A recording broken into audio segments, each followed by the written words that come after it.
yaitu tokoh Jamaluddin Al-Afghani. Pemateri pertama ada Aliza Musina Turaini, dan saya penulis Ukraini sebagai pemateri kedua, dan saya Tasya Mary sebagai pemateri keempat, dan saya Ulma Hani sebagai pemateri kelima dan juga moderator. Jadi dimulai dari saya, yang pertama itu adanya latar belakang, yaitu munculnya sah pembaharuan yang dimana Sayyid Muhammad bin Safdar Al-Husain dikenal dengan Sayyid Jamal Al-Din Al-Afghani atau Al-Jamal As-Sadabadi lahir di Asadabad, Pakistan. Terdapat sumber lain yang mengatakan bahwa As-Sadabadi sebenarnya lahir di Asadabad, daerah provinsi Gujarat di Afghanistan. Jamaluddin Al-Afghani masih pada pada pertama pada abad ke-19 atau lebih tepatnya pada tahun 1838 sebelum Masehi. Sebuah periode yang menjadi salah satu titik terendah dalam sejarah peradaban Islam. Munculnya Al-Afghani sebagai tokoh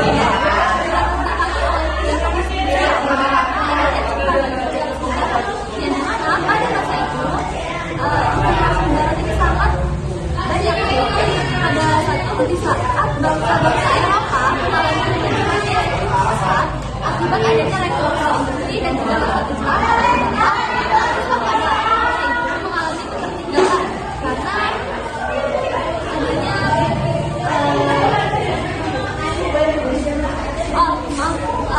kasihnya seorang bagaimana kekayaan Muslim perlahan habis dikuasai oleh kekuasaan Occident. Yang kedua, adanya kemunculan internal umat Islam. Selain tekanan dari luar, Al-Afghani melihat bahwa sedang mengalami krisis internal. Seperti adanya serangan dari jalan keluar atau penentuan berpikir, yaitu pada saat itu ada budaya tampil atau orang-orang hanya mengikuti pendapat ulama terdahulu secara buta, tanpa lagi melakukan hak ataupun pembelajaran sesuai zaman. Lalu adanya stagnasi ekonomi dan sosial atau kapitalisme dalam kurun jahiliyah, munculnya sikap pasar yang salah kaprah. Lalu ada stagnasi politik atau kekuasaan yang akur. Contohnya adalah sistem absolut, di mana kekuasaan hanya berpusat pada sultan atau raja yang seringkali tidak kompeten, tidak ada yang tidak menggunakan. Lalu kondisi sosial yang ketiga adalah adanya kepemimpinan otoriter, di mana Al-Afghani hidup dalam rezim kekuasaan Islam yang seringkali bersikap absolut dan juga korup. Banyak pemimpin saat itu yang lebih memilih berdasarkan ajaran Indonesia dibandingkan mengamankan asli dan cinta lindungi dan negara. Hal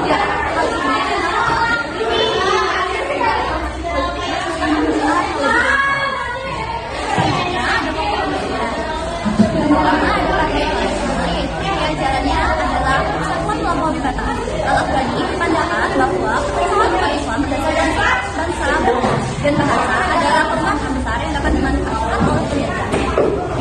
Berikutnya ada solidaritas nasional, yaitu umat Islam di Mesir, Turki, Rusia, bahkan di Indonesia harus merasa sebagai satu. Jika satu wilayah diserang, wilayah yang lainnya wajib membantu. Yang kedua ada kesetaraan gender antara laki-laki dan perempuan memiliki kedudukan yang sama.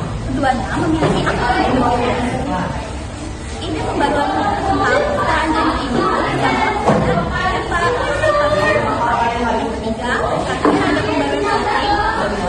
Al-Afghani berusaha mengubah sistem pemerintahan demokrasi menjadi demokrasi seperti konstitusional, yaitu demokrasi. Penolakan terhadap depotisme, yaitu kekuasaan absolut, dan yang terakhir kedaulatan rakyat dan nasionalisme. Oke, selanjutnya itu ada karya ditinggalkan. Ada beberapa kitab yang ditulis oleh Jamaluddin Al-Afghani. Yang pertama itu kitab Aradu Ahad dari Dahyani. Yang kedua itu ada Al-Qada wa Al-Qadar. Yang ketiga itu Risalah Radi Nahuriyah. Yang keempat itu Falsafah Syahadah Hadrat Sayyid Al-Sunda. Yang kelima Mubahasat Al-Etnas Renan dan Tawarud Islam. Selanjutnya penjelasan terhadap kitab yang ditulis. Aradu Alat Dahin, yaitu bertahan terhadap kaum materiis.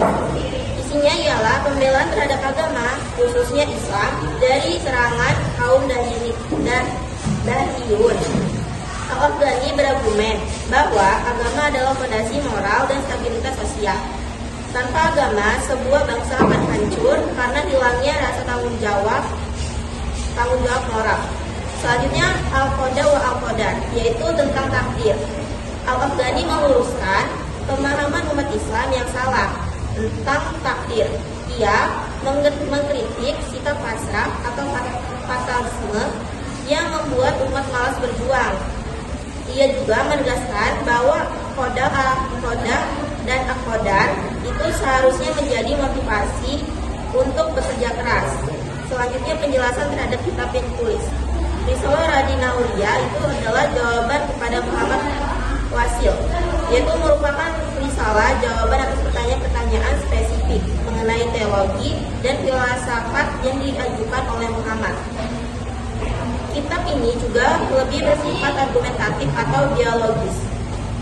Selanjutnya yang keempat itu falsafah syahadat Hadrat Sayyid Al-Sunda, yaitu membahas tentang filsafat syahadat, khususnya mengambil pelajaran dari perjuangan Islam Al-Afghani, juga menggunakan perspektif filsafat sejarah untuk menjelaskan mengapa pengorbanan demi kebenaran itu penting dalam perjuangan.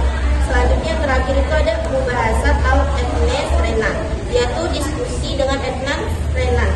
Renan menuduh bahwa Islam tidak sejalan dengan sains, karena Al-Afghani membantahnya dengan cerdas, menyatakan bahwa kemunduran Islam bukan karena agamanya, melainkan karena umatnya yang meninggalkan semangat keilmuan.